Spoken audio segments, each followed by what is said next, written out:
Assalamualaikum warahmatullahi wabarakatuh. Perkenalkan, nama saya Alpanul Hakim, 23/2016 bersama teman saya Chana Denis Permana 23/2016 untuk memenuhi UAS atau ujian akhir semester kebijakan geospasial tentang kebijakan satu peta atau One Map for Ice bersama dosen pengampu Pak Hari Nugroho. Kami akan mencoba untuk menjelaskan dari One Map for Ice itu sendiri.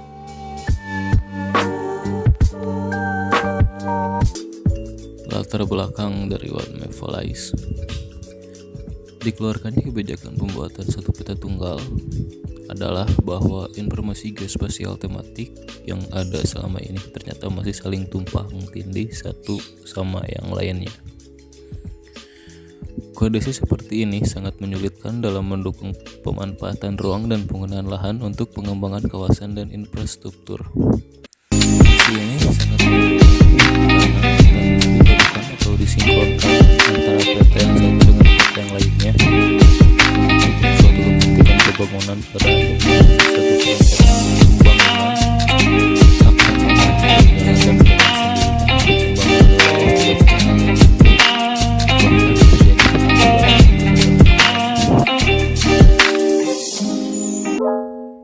tujuan dan fungsi dari kebijakan satu peta yang pertama adalah untuk membenahi sistem pemetaan tematik nasional dan sekaligus peta dasarnya, khususnya untuk skala 1:50.000. Dari sisi lain, kebijakan satu peta juga dapat dipandang bahwa sistem pemetaan nasional yang menghasilkan informasi geospasial nasional selama ini ternyata belum bisa sepenuhnya dimanfaatkan untuk mendukung pembangunan nasional. Yang kedua, kebijakan satu peta juga berfungsi sebagai acuan perbaikan data informasi geospasial tematik atau IGT, acuan perencanaan pemanfaatan ruang skala luas yang terintegrasi dalam dokumen rencana tata ruang (AMP) juga sebagai atau kebijakan satu peta juga berfungsi sebagai acuan perbaikan IGT masing-masing sektor dan acuan perencanaan pemanfaatan ruang skala luas yang terintegrasi dalam dokumen rencana tata ruang.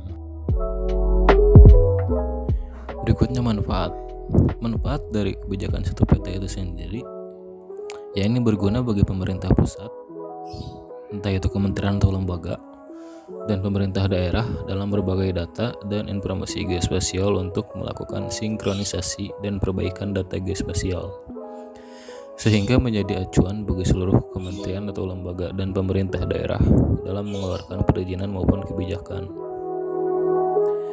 Yang kedua, manfaat dari kebijakan satu peta yang lain adalah setiap tataran pemerintah dengan ada kebijakan satu peta akan menggunakan satu peta dasar yang sama. Karena menggunakan satu peta bidang yang sama, lahan yang telah dikeluarkan izin pengelolaannya tidak bisa dikeluarkan izin pengolahan pada bidang tanah yang sama. Jadi dapat menghindari tumpang tindih penerbitan izin atas pengelolaan lahan. Untuk implementasi dari kebijakan ini, pemetaan partisipatif adalah pemetaan yang dilakukan oleh kelompok masyarakat mengenai tempat atau wilayah di mana mereka hidup. Masyarakat yang hidup dan bekerja di tempat itulah yang memiliki pengetahuan dalam mengenai wilayahnya, sehingga hanya mereka yang bisa membuat peta secara lengkap dan akurat mengenai sejarah, tata guna lahan, pandangan hidup, dan harapan masa depan. Manfaat pemetaan partisipatif adalah meningkatkan kesadaran sebagian atau seluruh anggota masyarakat akan tumbuh kesadarannya tentang hak-hak mereka atas tanah sumber daya alam. Peta bisa digunakan sebagai media negosiasi dengan pihak lain, karena dengan peta menjadi jelas bagaimana wilayah itu dimanfaatkan oleh masyarakat dan siapa saja yang berhak atas wilayah itu. Yang ketiga, proses pemetaan partisipatif menumbuhkan semangat untuk menggali pengetahuan sejarah asal-usul sistem kelembagaan setempat, peranata hukum setempat,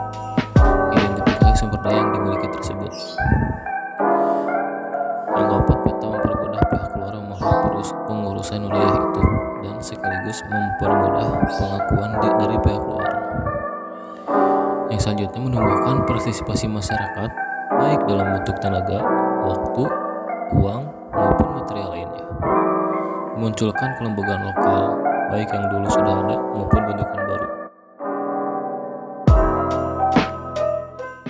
Jadi kesimpulannya dari kelompok kami yaitu kebijakan satu peta atau one map policy dalam rangka mewujudkan tertib administrasi pertanahan masih persimpangan jalan karena masih banyaknya permasalahan yang muncul terkait dengan sengketa kepemilikan dan sengketa duplikasi alat bukti kepemilikan tanah. Dalam upaya percepatan pembangunan data spasial yang berkualitas, telah dilakukan usaha-usaha melalui penyelenggaraan pendaftaran tanah untuk menjamin kepastian hukum hak-hak atas tanah. Sekian dari kelompok kami. Mohon maaf apabila banyak sekali kekurangan dari materi maupun dari cara penyampaian. Kami harap dapat dimaklumi dan dapat dimaafkan. Terima kasih. Wassalamualaikum warahmatullahi wabarakatuh.